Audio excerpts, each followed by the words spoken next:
How well do you really know the people you live with?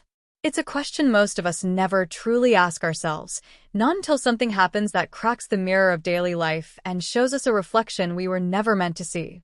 In the case of Edward Miller, that question didn't just linger in the back of his mind. It exploded into his reality, tearing apart the very foundation of what he thought was a normal, loving family. Edward wasn't just any father. He was the kind of dad who always put his family first, the one who worked overtime shifts, missed weekends with friends, and gave up his dreams, all so his son could chase his. But what Edward didn't know was that his sacrifices were fueling something dark, twisted, and deeply sinister, a plan that no father should ever have to face. Tonight, we're diving into one of the most disturbing cases of family betrayal you'll ever hear. And I promise you, by the time we reach the end, you'll understand why Edward's life was left in ruins, not by a stranger, but by the one person he would have taken a bullet for. Before we go further, I want to talk directly to you, yes, you, watching this video right now. I know what you're probably thinking. You've seen a lot of true crime stories. You've heard of terrible things happening to good people. But this one hits different. Because it doesn't start with a murder scene or a police siren. It starts at a dinner table. A quiet, simple evening. Laughter in the air. A father proud of his son. A son smiling back. Nothing about that night felt off, until the mask came off. And what was hiding underneath was so evil, so calculated, it left even veteran detectives speechless. So here's my promise to you. If you stick with me through this story, you're going to find out exactly what that evil plan was, how it was almost pulled off without anyone suspecting a thing, and why it will haunt this father for the rest of his life. Let's build a real connection here. I'm not just another voice in your feed. I'm your guide through the most twisted corridors of the human psyche. This story is about more than crime. It's about how a single discovery can destroy everything you believe to be true. And as we peel back the layers of this chilling case, I want you to imagine how you would react if the person you loved most turned out to be hiding the darkest secret imaginable. Because by the time we get to the turning point in this case, the moment when Edward finds the first clue, you'll feel like you're right there with him, heart pounding, hands shaking, hoping it's all just some horrible mistake. But it wasn't. This case didn't make national headlines right away. In fact, for a long time, it stayed buried in local courtrooms and redacted police files. But once the details came out, once the investigators started piecing together the evidence, it became clear. This wasn't just a shocking crime. It was something deeper. A psychological nightmare. A blueprint of betrayal that had been in motion for far longer than anyone realized. From the outside, Edward's family looked picture-perfect. Middle-class life in small-town Pennsylvania. Edward worked construction, his wife Jennifer ran a boutique down the block, and their son, Lucas, was a bright, charismatic 17-year-old who everyone believed had a promising future. But as we all know, sometimes what we see on the outside is just a mask, and what's hidden underneath can be terrifying. It all started unraveling one weekend in late October. Edward had been working on a renovation project when he noticed something odd. Lucas, usually glued to his phone or gaming console, had suddenly become distant. Not just the usual teenage mood swings, but a coldness, like he wasn't fully there. At first, Edward brushed it off. Maybe it was stress from school, a breakup, or just teenage hormones. But then, the strange behavior escalated. Locked doors. Whispers on the phone at 2 a.m. And then, missing tools from Edward's garage. Tools that Lucas had no reason to touch. It wasn't until Edward stumbled across an old shoebox hidden behind insulation in the attic that the real nightmare began. Inside was something no parent should ever find. Fragments of a mind unhinged. Handwritten notes, diagrams, timelines, photos of family members with excess drawn over them, and one page, titled in bold, angry letters, the plan. Now pause for a moment. I want you to really sit with that image.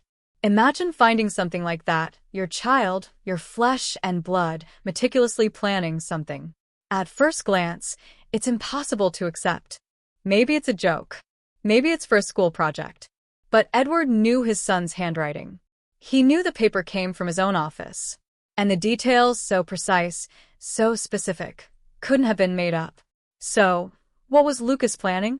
Why did it involve his own family? And how close had he come to carrying it out? The deeper Edward looked, the darker things became. With every page he read, a horrifying reality began to emerge. Lucas wasn't just angry or troubled. He was dangerous. And he'd been hiding it for years.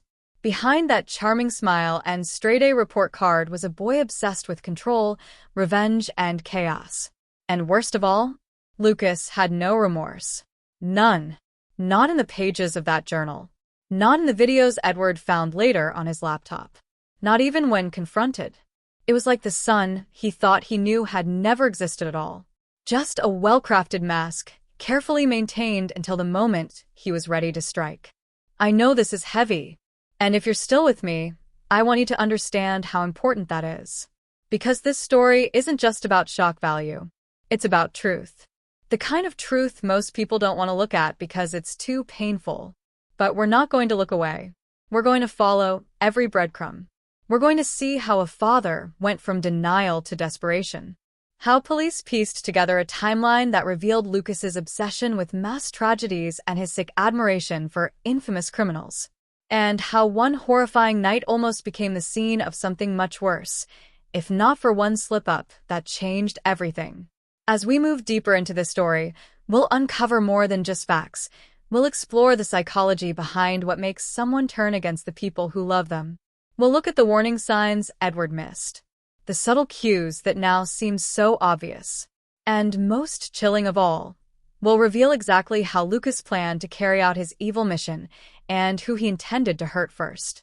But before we go there, before I show you the moment everything came to a head, I need to ask you one thing. Are you ready to see just how far the story goes? Because once we step into what Edward discovered next, there's no going back. The images he found, the audio recordings, the final piece of the puzzle that made him realize his son wasn't just thinking about doing something terrible. He was already preparing to do it. And the first target on his list was someone no one ever expected. Let me know when you're ready for part 2 of this story. Want me to continue with the next section? Edward Miller couldn't sleep the night he found the box. Not because he was afraid, at least not in the way most people think of fear, but because something inside him shifted. A quiet unraveling. He lay in bed staring at the ceiling, replaying every interaction he'd had with his son over the past few months. Every time Lucas had shrugged off a question, rolled his eyes, laughed at something that wasn't funny, or disappeared behind a locked bedroom door. They were signs of something festering beneath the surface. And he had missed all of them. The next morning, Edward didn't go to work. They became moody, guarded. But now, with the contents of that box burned into his mind, every one of those moments took on new meaning. At the time, Edward had told himself it was normal teenage stuff. Kids pulled away. He called in sick, though his voice cracked with unease when he spoke to his supervisor. What could he even say?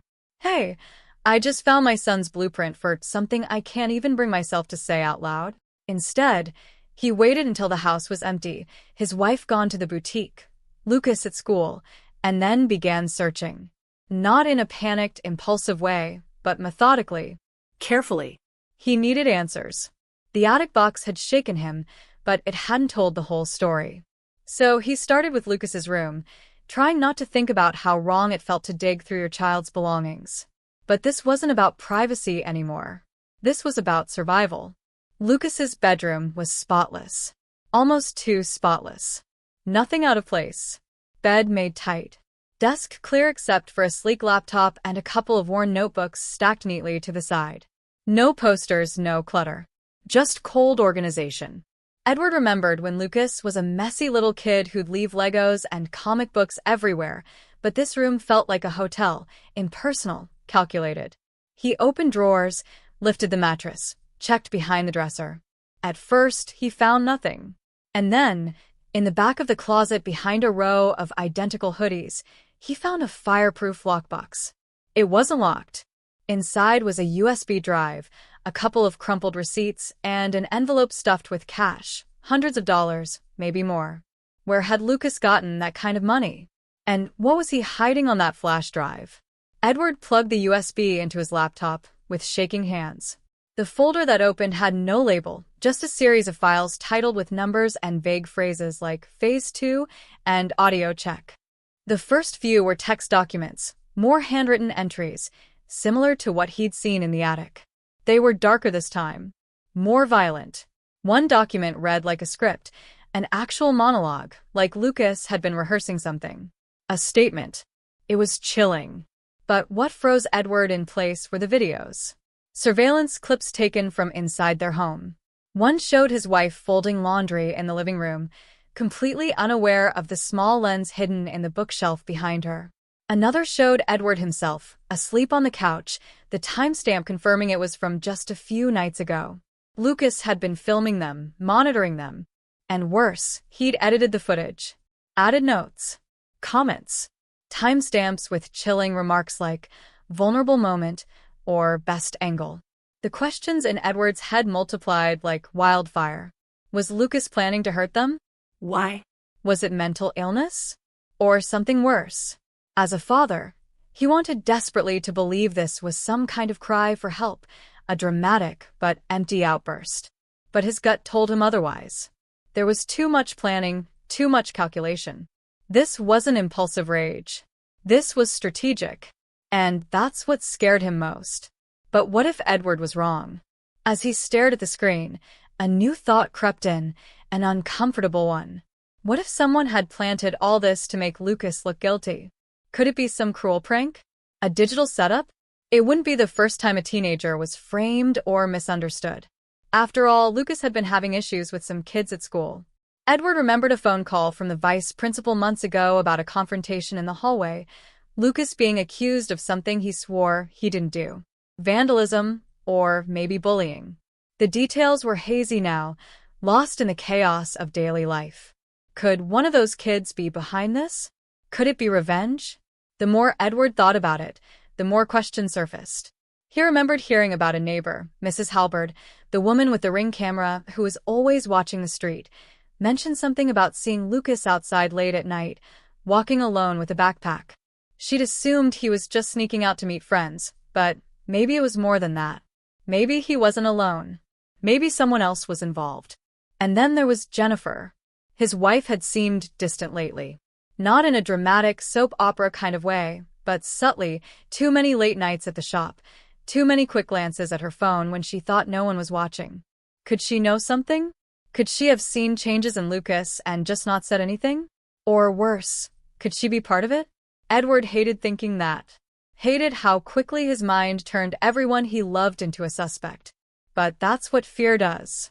It poisons your thoughts, makes you second-guess everything. The thing was, none of this made sense. Lucas had always been smart, even gifted. He skipped a grade in middle school. Teachers said he had leadership potential. He volunteered at the animal shelter, donated blood for extra credit, even helped Jennifer install a security system at her store last year. He was the last person anyone would suspect of plotting something evil. But if that was true, why did the videos exist? Why the diagrams? Why the locked box of cash? Edward debated calling the police right then and there. But what would he say?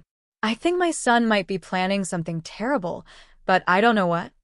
What if he was overreacting? What if this was all just a misunderstood collection of digital noise, edgy videos, creepy writing, some messed up teenage fantasy that would never leave the bedroom? But deep down, Edward knew this wasn't just a phase. Something was wrong, and waiting to act might cost him more than he was willing to risk. Still, he needed more information, more context.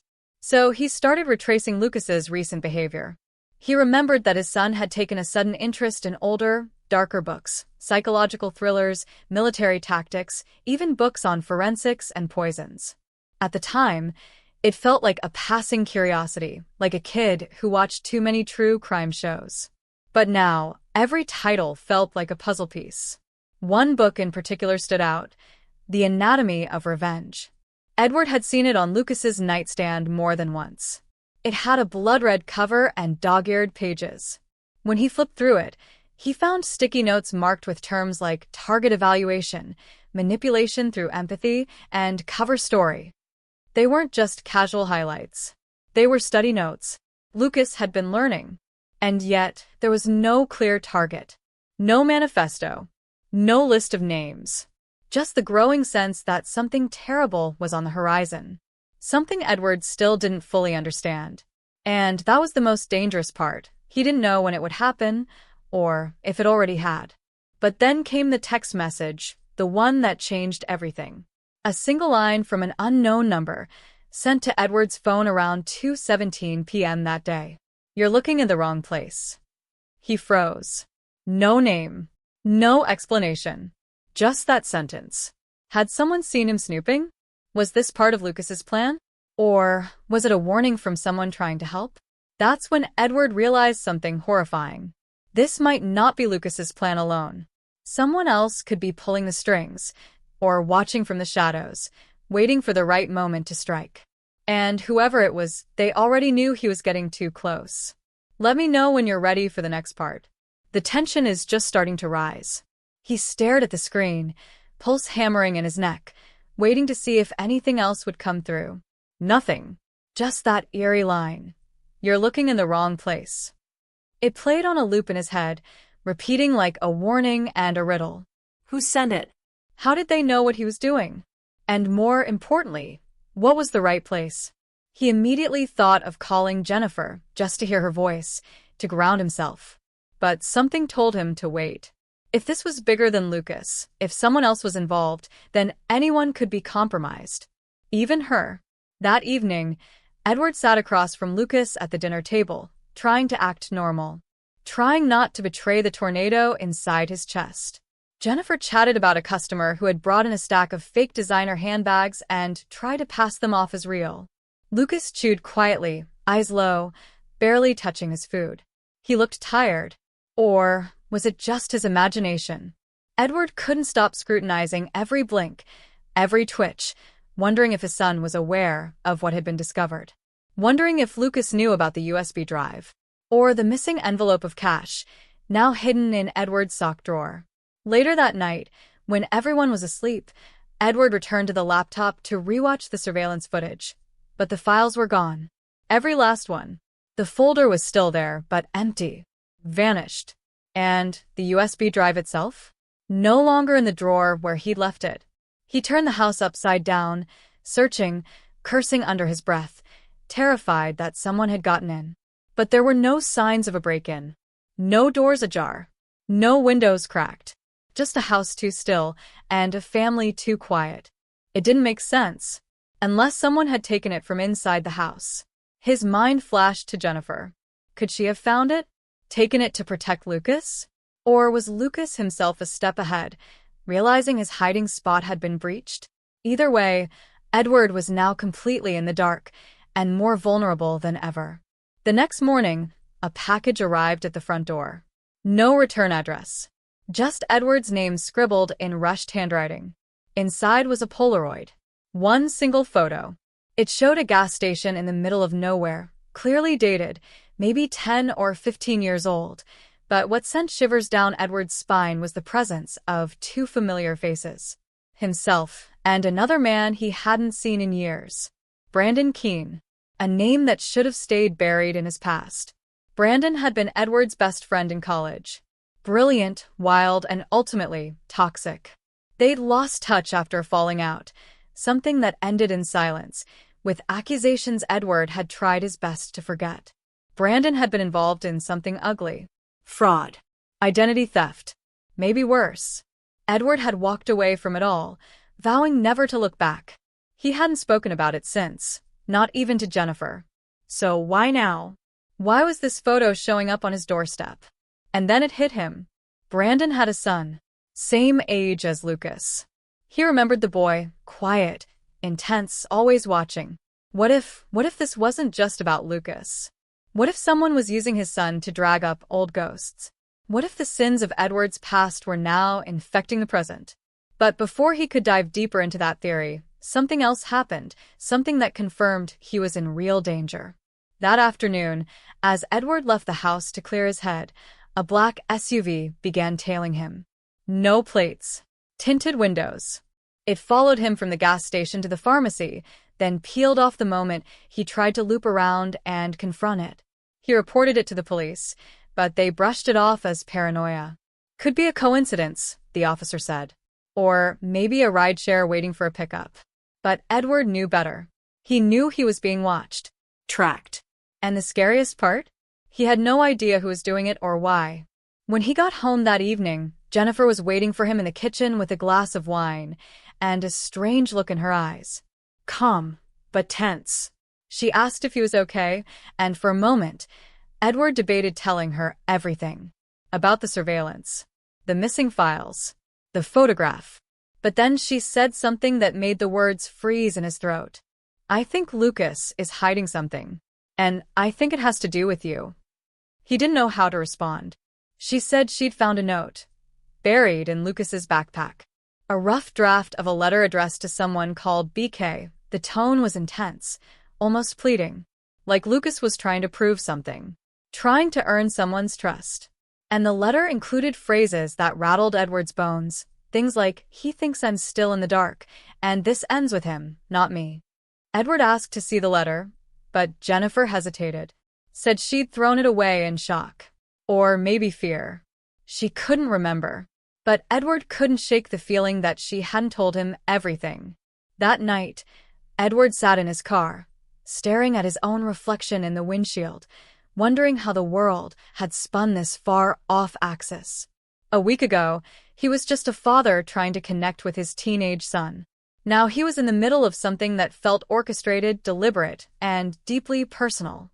And then, just before midnight, his phone buzzed again. Another text. This time it read, "You should have told her the truth about Brandon." Edward stared at the message, his stomach dropping. Someone out there knew more than he did. And whoever they weren't finished yet. Let me know when you're ready for the next section. The next twist takes everything deeper and more dangerous.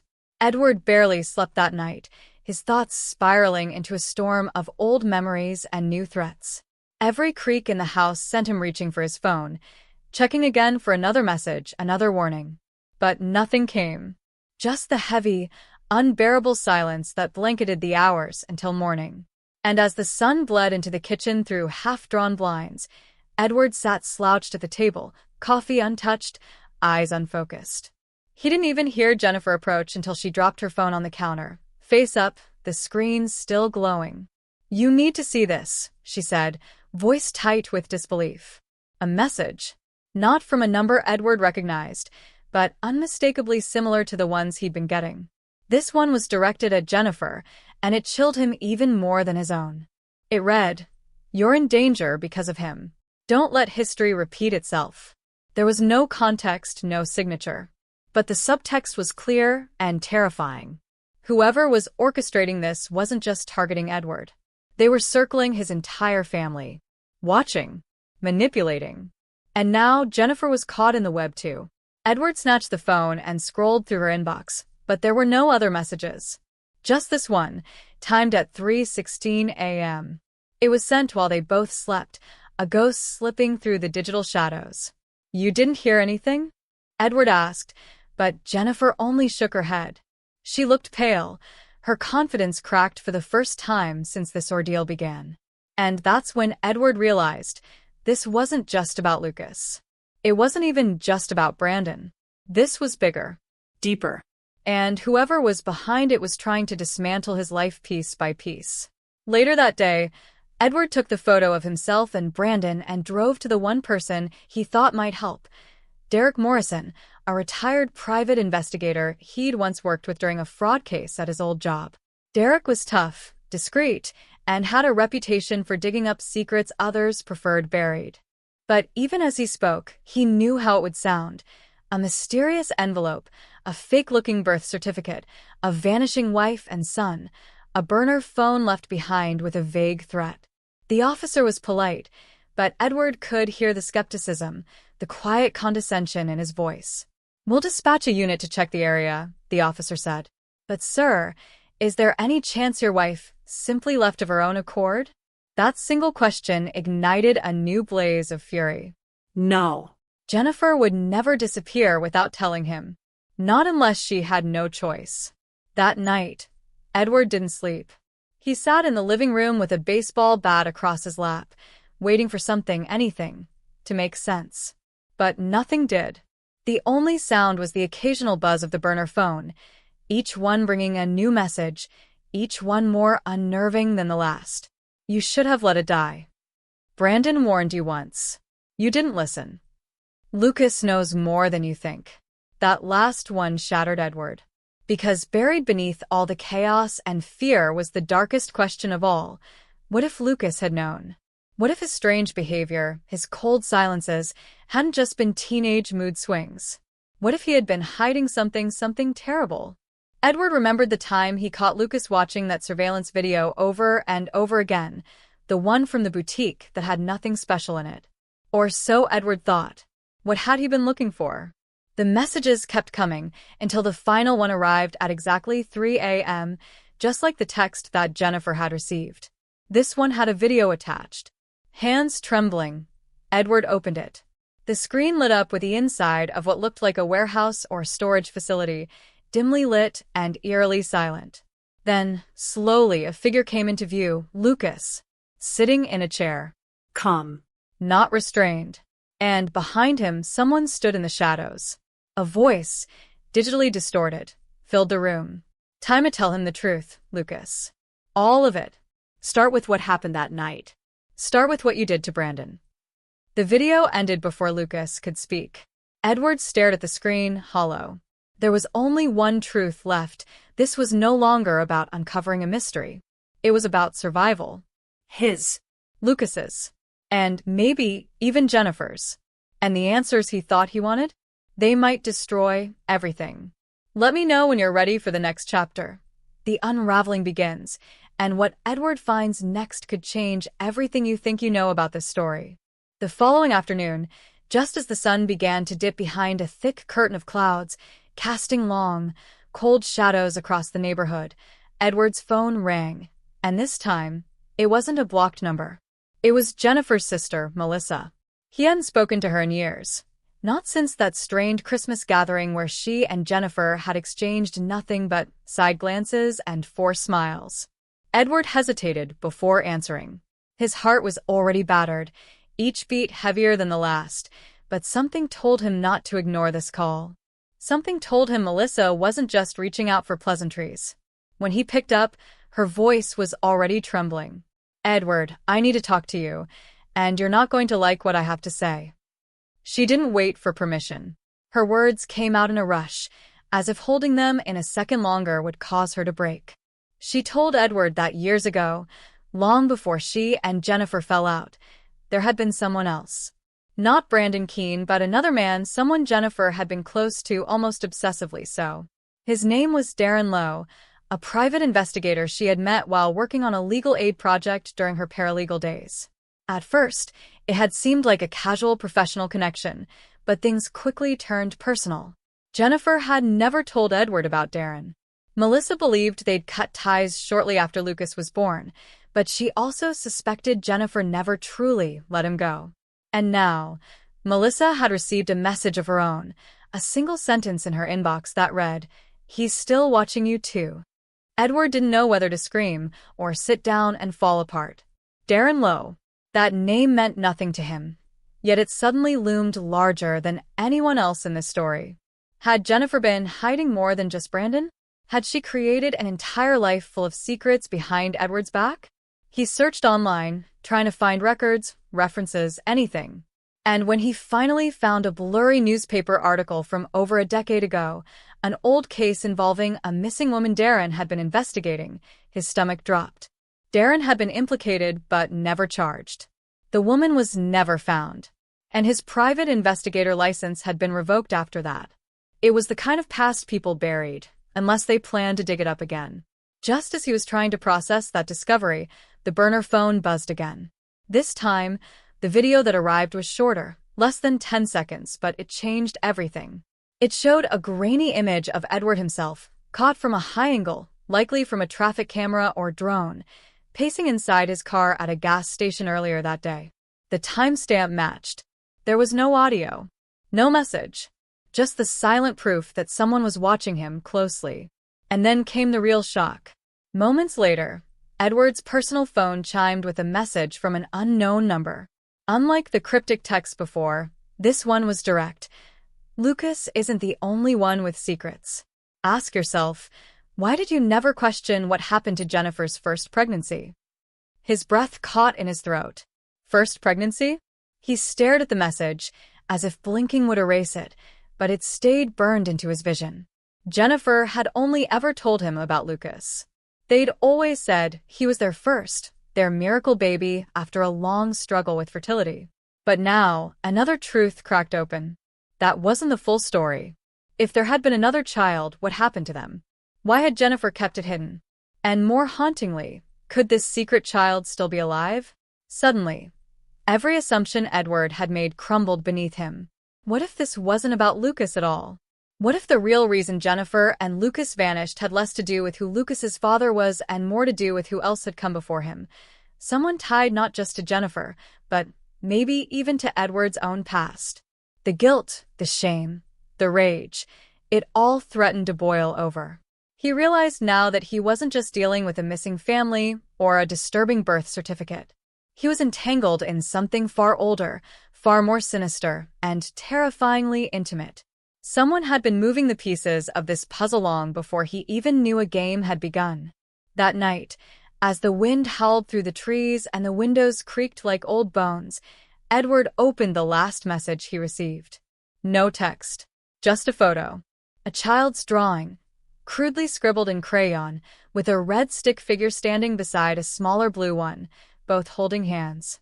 Above them, written in the scrawl of a young child, were the words, "I remember you, Daddy."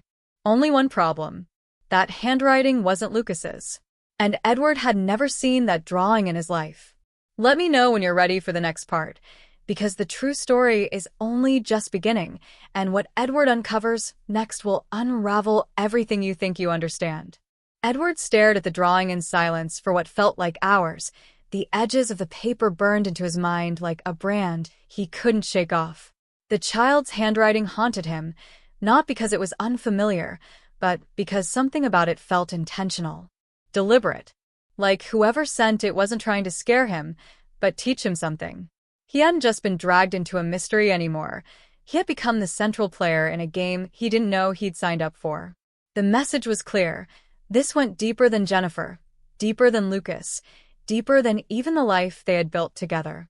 It wasn't just a question of who was lying. It was now a matter of who had been watching him all along, and for how long. The next morning brought no peace. Edward arrived at Melissa's house unannounced, still clutching the drawing in his jacket pocket. Her reaction was swift, panic mixed with a flicker of something he couldn't quite place. Guilt? Recognition? She tried to act confused, but the more he pressed, the more her eyes darted away. Finally, he snapped. "Tell me the truth. What happened to Jennifer before Lucas was born?" Her face went pale, her lips trembling like she had spent years trying to hold in this secret. "Edward, I wasn't supposed to say anything." Jennifer was scared. She said if anyone ever found out, we'd all be in danger. There was another pregnancy. But it didn't end like you think. The baby wasn't lost, he was taken. The words shattered the last of Edward's grasp on reality. Taken? By who? When? Why had Jennifer never told him? The betrayal sunk in slow, like cold water soaking through his bones. And then Melissa dropped something even heavier. I think the person watching you now may be that child. Or someone protecting him. Jennifer told me once, if anything ever happened to her, he'd come looking for answers. And he'd start with you. His room tilted. The impossible choice began to crystallize in Edward's mind. If this was true, if Jennifer's first child was alive and had somehow grown up believing that Edward was a threat, then this wasn't just about finding his family. This was about surviving long enough to prove he wasn't the villain in someone else's twisted origin story. That night, a new message came through the burner phone. It was just 5 chilling words. You have 7 days left. The ultimatum was. But how could he chase answers without putting himself, or anyone else, at greater risk? Each step forward was like walking through a minefield that's painfully clear. Edward had a week to uncover the truth, or disappear into the silence, like Jennifer had. It all started to unravel on a cold Thursday night, just as the wind outside Edward's home began to scream like a warning too late to be heeded. He had barely slept in days, his phone never leaving his side, his walls now cluttered with scribbled notes, printed emails, timelines, and news clippings, everything he could find about Jennifer, her past, her sudden vanishing, and now, this supposed child no one wanted to admit existed. But he was chasing something far bigger than a family secret now. As the threads he'd been pulling started to tighten into a noose, he realized this wasn't just about one missing person. It was about many, and it was about him. He was going over a set of Jennifer's old journals he'd found hidden in the garage, ones she claimed had been lost years ago. The entries were fragmented, cautious, and full of names he didn't recognize. But one detail hit him like a freight train: mentions of a research facility Jennifer worked with before she and Edward married, a privately funded institution that had since shut down after multiple whistleblower allegations. In one journal, Jennifer had written, "If they knew I kept records, they'd come after me next." That same night, he received another message on the burner phone. This time, it wasn't a threat. It was a list. And on it were names, many of whom were people he remembered Jennifer being close with. Teachers, co-workers, even a former therapist. All of them were now either dead, missing, or publicly disgraced. Every single one. It hit Edward with brutal clarity. Jennifer hadn't just gone missing. She'd been hiding from something monumental. And whatever she uncovered had the power to take down powerful people who had the means to erase lives. The horrifying possibility sunk in. Lucas wasn't the only child born from that program. The experiments Jennifer had quietly documented in those journals weren't just theoretical. They were real. They were living. And some of them had grown up. The message on the phone ended with, "You were never supposed to be part of this." Heart racing, Edward went to confront Melissa again, determined to get the rest of the truth. But when he arrived at her house, it was already too late. The place was ransacked. No sign of struggle, no blood, but Melissa was gone. Her phone sat on the counter with one final outgoing message to Edward that never sent. "They're watching you. Trust no one." Even Tyler. Just reading Tyler's name nearly made Edward collapse. He had just spoken to Tyler. Just accepted his warning. But the more he thought about it, the more the pieces fell into place. Tyler had known too much. Steered him away from looking deeper. Distracted him with vague answers and warnings dressed up as wisdom. And then, the moment that broke everything wide open, Edward found a hidden file buried in his own computer, accessed through a shortcut he'd never seen before. It was from a cloud account in Jennifer's name, encrypted and time-locked to release only after 5 years of inactivity. Inside were confidential emails, audio recordings, and documents showing Jennifer had uncovered the truth about the project. She had evidence, cold, undeniable proof that the facility had been part of a Black Ops government trial called Echelon Sleep, a program that bred children using manipulated genetics for psychological testing. Some of these children were placed with unwitting families. Jennifer had traced the paper trail and confirmed Lucas was one of them. But the most staggering discovery was a conversation between Jennifer and Tyler, dated 6 months before she disappeared. She had trusted him, asked for help, but his replies were laced with deflection and coded language, suggesting he was reporting her every move. Edward stared at the audio clip labeled "Final Call" with a trembling hand and hit play. Jennifer's voice came through, hushed, desperate. "They said I should never have kept him. That if I didn't give him back, they'd make it look like I never existed. I don't care what they do to me. Just make sure Edward knows. It was never his fault." He didn't know. He couldn't have known. The room spun. Edward fell into the chair, reeling from the confirmation that his entire life had been orchestrated around a lie. Tyler hadn't just betrayed him. He had been part of it all along. A handler. A plant. And Edward wasn't a bystander. He was collateral. The conspiracy was national. Government contracts. Private tech firms. Fake adoptions. It was more than one man could process. But he had no choice. He had to expose it all. As he prepared to confront Tyler one final time, he received one last message. "We warned you. Now it's your turn to disappear." And just like that, every light in his house went out. Let me know when you're ready to continue, because the next part? That's where everything explodes. The moment Edward stepped into the abandoned community center on the outskirts of town, the air felt different, heavier, as if the walls themselves were holding their breath. This was the location sent to him in the last message, the same one that threatened his life with such quiet finality. There were no guards. No traps. Just the eerie hum of flickering fluorescent lights and the creak of floorboards beneath his cautious steps. He clutched Jennifer's encrypted files stored on a flash drive in his jacket pocket. If what he uncovered was true, if these documents really contained the names, the financial trails, and the medical records linking the Echelon Sleep program to government funding and child experimentation, it could rip the curtain off an operation that had survived in the shadows for decades. But he wasn't just here to reveal the truth. He was here for Tyler. Edward found him exactly where he expected, seated in the dimly lit auditorium, the stage behind him littered with old banners and moldy props from events long past. Tyler looked different. Calm. Like a man who'd already accepted the outcome. He didn't even flinch as Edward approached. He simply gestured to the seat beside him and waited. "You don't understand what you've walked into," he said, voice low, almost mournful. "This isn't about you, or Jennifer, or even Lucas. You're just the thread that got pulled too far." But Edward wasn't listening anymore.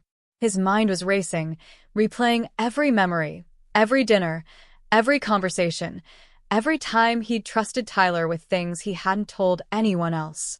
The betrayal cut deeper than any physical wound ever could. Tyler had been planted in his life to keep tabs on Jennifer, to manage the narrative. And worst of all, Edward now realized Tyler had been the one who gave Jennifer up.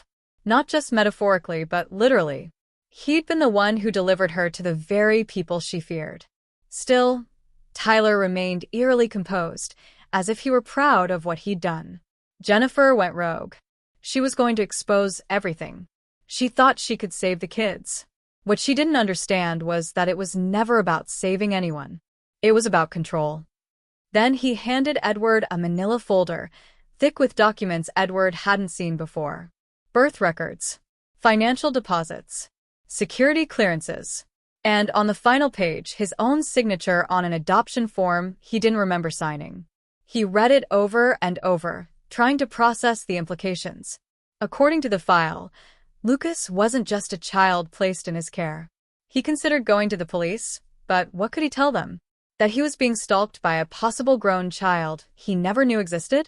That his wife may have faked her own disappearance because of secrets from over a decade ago? The story sounded delusional, even to him.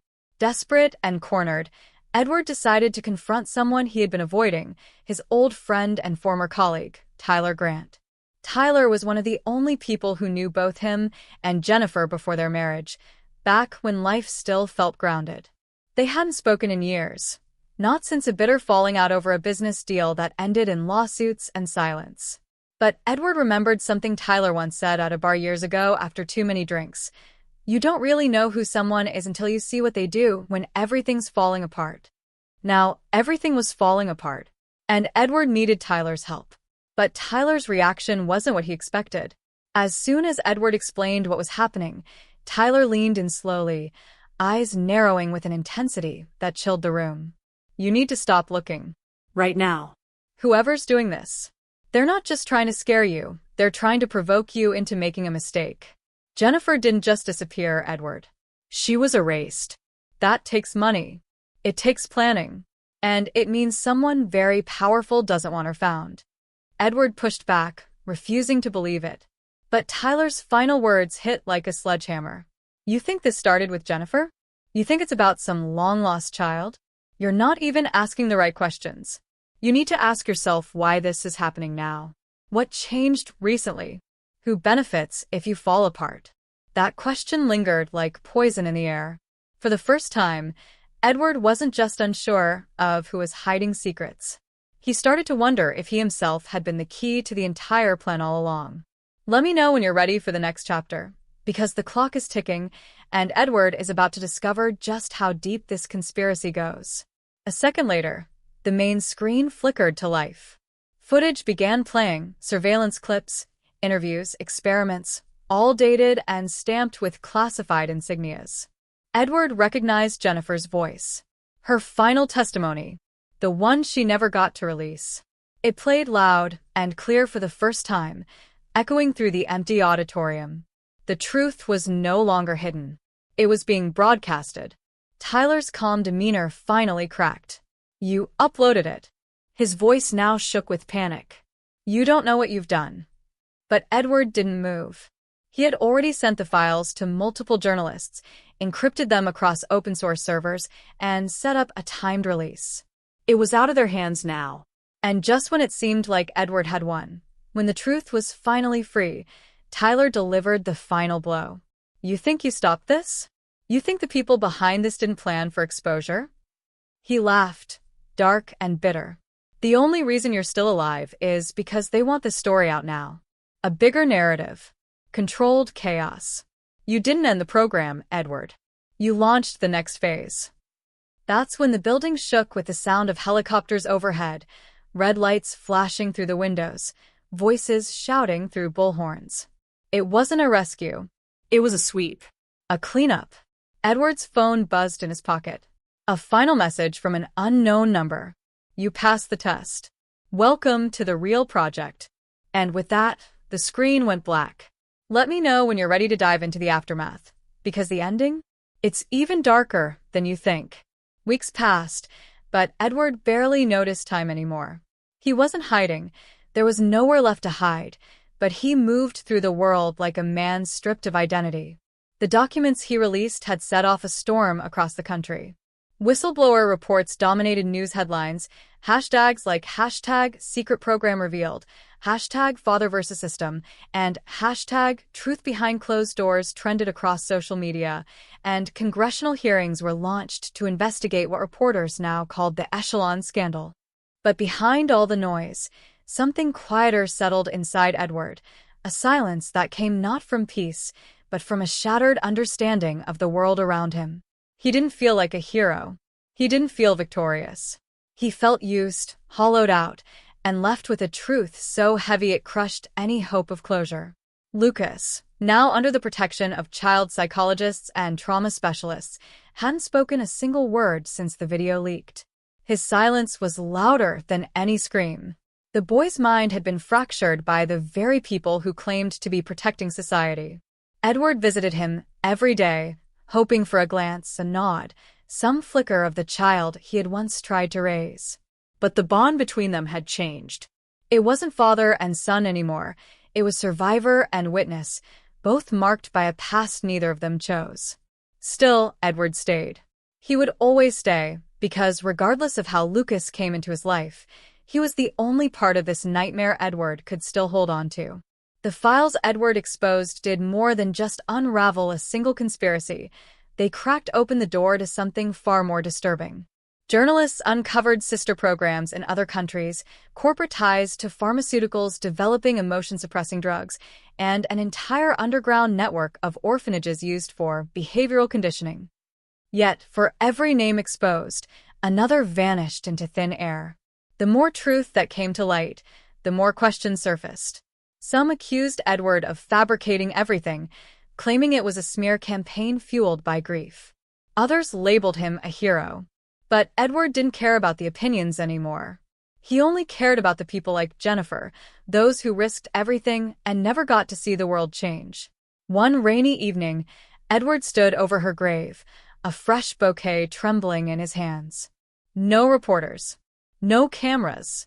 Just the sound of wind through the trees. He whispered the words he never got to say aloud. That he was sorry. That she was right. That he should have listened sooner. And that she didn't die in vain. He placed a small, sealed envelope at the base of the headstone, containing the last piece of evidence he hadn't shared publicly, a confession from a top-ranking official admitting the project's real goal had never been rehabilitation. It had always been control. mental manipulation, social engineering, testing just how far people would go when fed lies wrapped in righteousness. But Edward didn't mail it. Not yet. He knew once that final piece was released, there'd be no stopping what followed. As he walked back to his car, something strange happened. A familiar ringtone buzzed from his burner phone, the same encrypted number that had haunted him since the beginning. He stared at the screen, hesitating. Finally, he answered. Silence on the other end. Then, a child's voice. Are you ready for the next part? His blood ran cold. He looked around. The parking lot was empty, but his instinct screamed otherwise. He didn't reply. He didn't need to. The call ended without another word, and the phone powered off by itself. Edward knew this wasn't over. The program was bigger than Jennifer. Bigger than Lucas. Bigger than him. This wasn't just a closed chapter. It was the beginning of a new story. One darker. One deeper. And if they had chosen him once, they could choose someone else again. He drove off into the fog, one eye on the road, one on the shadows that followed. Because in a world where the system manufactures reality, the truth isn't what sets you free. It's what makes you a target. Let me know if you want a post-credit style epilogue or teaser for follow-up video, because this story still has secrets to tell. And sometimes, surviving the truth is the most dangerous thing you can do.